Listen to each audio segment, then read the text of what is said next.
নাহিদ ইসলাম বাংলাদেশের একটি নাম, বাংলাদেশের একটি ইতিহাস। নাহিদ এবং নাহিদদের বন্ধুদের মতো কিছু যুবক যদি এই 2024 সালে আমরা না পেতাম, তাহলে বাংলাদেশের এই স্বাধীনতার স্বপ্নসাদ থেকেই যেত। স্বাধীনতা আমরা কখনোই রক্ষা করতে পারতাম না। বাংলাদেশে গত 16টি বছর আমরা যে জুলুম, অত্যাচার, নির্যাতন, নিপীড়নের মধ্যে ছিলাম, বাংলাদেশে যখন সকল রাজনৈতিক দল একেবারেই হতাশ হতে চলেছিলেন যে বাংলাদেশে মনে হয় আর নতুন করে স্বাধীনতার স্বাদ এদেশের কোনো জাতি, ধর্ম, বর্ণ নির্বিশেষে কেউ গ্রহণ করতে পারবেন না, এদেশটা মনে হয় একেবারেই আওয়ামী ফ্যাসিস্টের হাতে চলে গিয়েছে। সেই হতাশাজনক জায়গা থেকে দেশকে উদ্ধারের জন্য যারা অবদান রেখেছে, তার মধ্যে নাম্বার 1 সেরা ব্যক্তিত্ব হচ্ছে আমাদের প্রিয় নাহিদ ইসলাম।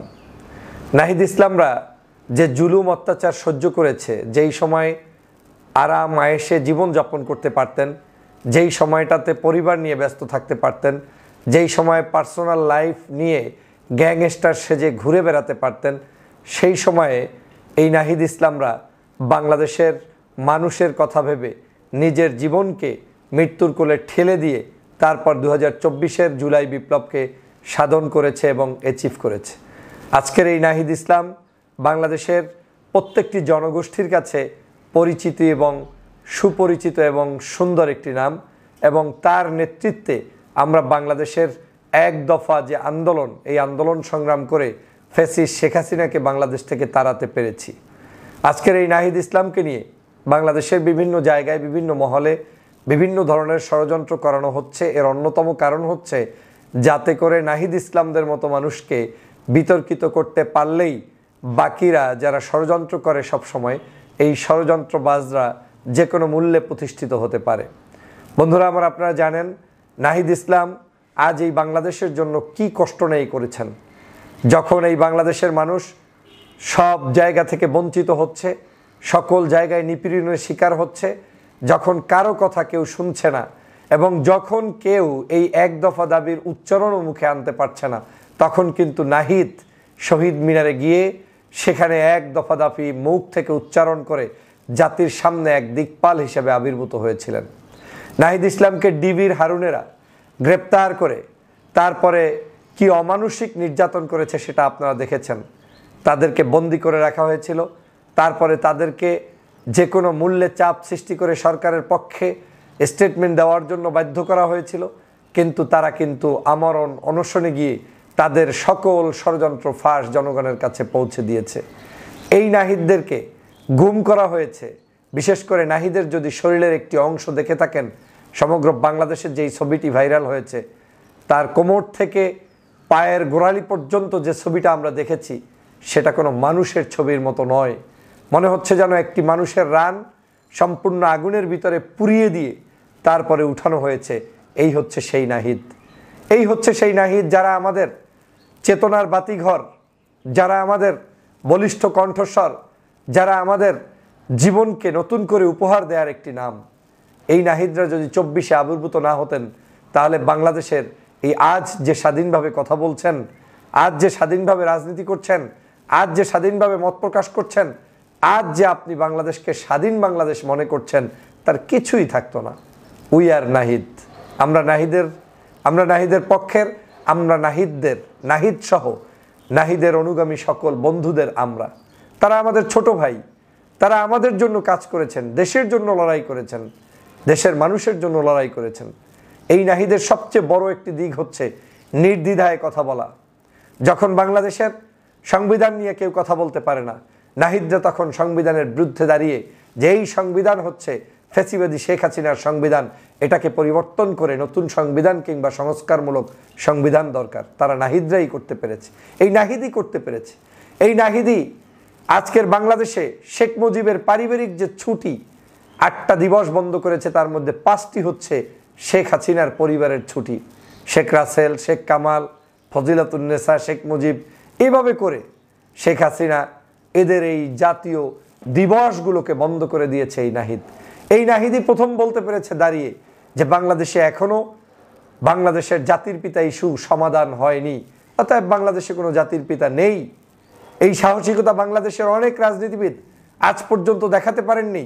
শুধু রাজনৈতিক কারণে আমরা হয়তো অনেক সময় আওয়ামী লীগের বিরোধিতা করছি, কিন্তু আইন দিয়ে নিষিদ্ধ করা, আইন দিয়ে আইনের পদে থেকে জোর গলায় বক্তব্য রাখা, সেটা কিন্তু অনেকের পক্ষে সম্ভব হয়নি। কারা করেছে?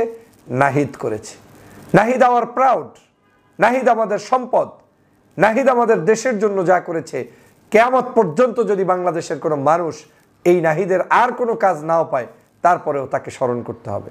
কারণ ৭১-এর স্বাধীনতা যুদ্ধ আমরা করেছি, বাংলাদেশের লক্ষ লক্ষ শহীদ হয়েছে, নাহিদরা ২৪-এর স্বাধীনতা এনে দিয়েছে এবং ২৪-এ তাদের ২,০০০ বন্ধু শহীদ হয়েছে।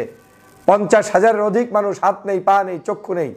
আমি এই নাহিদদের বিরুদ্ধে যে কোনো ধরনের ষড়যন্ত্র সজাগ দৃষ্টি রাখার জন্য দেশবাসীকে আহ্বান জানাই, বাংলাদেশের মানুষকে আহ্বান জানাই, আপনাদেরকে নাহিদদের ব্যাপারে সতর্ক থাকতে হবে।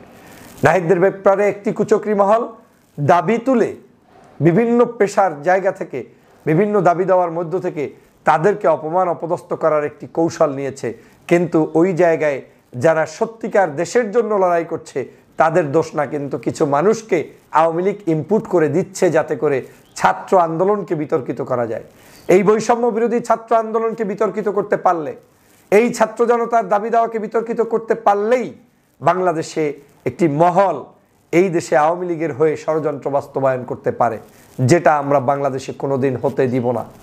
নাহিদ কোনোদিন আমার দলের না হোক, নাহিদ কোনোদিন আমার মতের না হোক, নাহিদদের কাছ থেকে আমার জীবনে আর কিছু প্রাপ্তি হোক কিংবা না হোক, আমরা নাহিদদের পক্ষেই থাকব, আমরা নাহিদদের সাথেই ছিলাম, আমরা নাহিদদের সাথেই থাকব।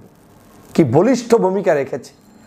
জুলাই মাস জুড়ে আগস্টের ৫ তারিখ পর্যন্ত যে স্বপ্ন নিয়ে বাংলাদেশে তারা এগিয়ে গিয়েছেন, সেটা এই নাহিদদের কারণেই সম্ভব হয়েছে।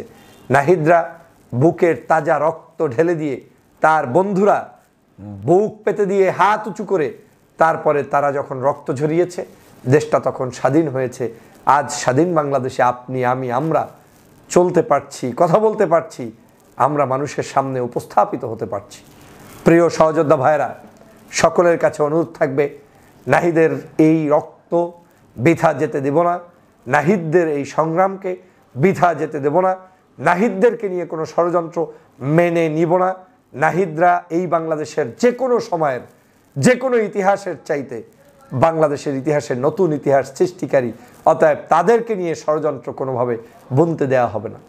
এখনও একটা টি শার্ট পরে অফিস করে, একটা স্যান্ডেল, একটা প্যান্ট, কি সিম্পল জীবনযাপন করছে, যারা কোটি কোটি টাকা চাইলেই মারতে পারে, যেই আওয়ামী লীগ হাজার হাজার কোটি টাকা ধ্বংস করে দিয়েছে, লোপাট করে দিয়েছে, সেইখানে আমাদের সাধারণ শিক্ষার্থীরা সাধারণ জীবনযাপন করে রাষ্ট্র সংস্কারে নেমেছে। তাদেরকে আমাদের সহযোগিতা করা, এটা আমাদের ইমানি দায়িত্ব।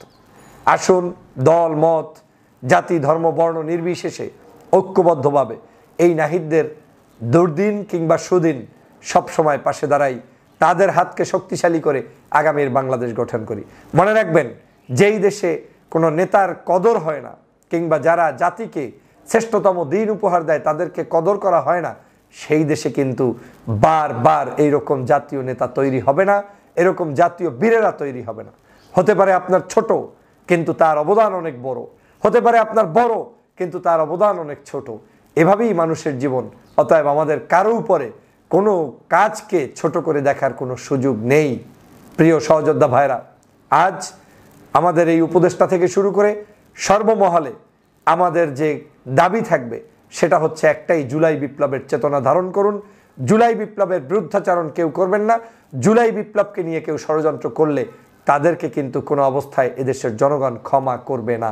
বিশেষ করে ছাত্র জনতা, যারা তারুণ্যে উদ্দীপ্ত, যারা আগামীর বাংলাদেশ দেখতে চায়, একটি নিষ্কুলুষ বাংলাদেশ যেখানে সুন্দরভাবে মত প্রকাশ করে স্বাধীনভাবে সকল ধর্মপেশার মানুষরা বসবাস করবে, যেখানে কোনো ঝঞ্ঝাল থাকবে না, দুর্নীতি থাকবে না, দুষ্কৃতি থাকবে না, অন্যায় থাকবে না, এই সকল একটি সুন্দরতম দেশ উপহার দেওয়ার জন্য আপনাকে, আমাকে, আমাদেরকে কাজ করতে হবে। আর আমাদেরকে কাজ করতে হলে নাহিদদের হাতকে শক্তিশালী করতে হবে। আর নাহিদদের হাত শক্তিশালী হলে বাংলাদেশ শক্তিশালী হবে। উই আর নাহিদ, আমরা নাহিদ, আমরা নাহিদের সাথে আছি। আমরা নাহিদের সকল কার্যক্রমকে এগিয়ে নেওয়ার, স্বপ্ন বাস্তবায়ন করার প্রত্যাশা করি। সবাই ভালো থাকবেন, সুস্থ থাকবেন। আল্লাহ হাফেজ।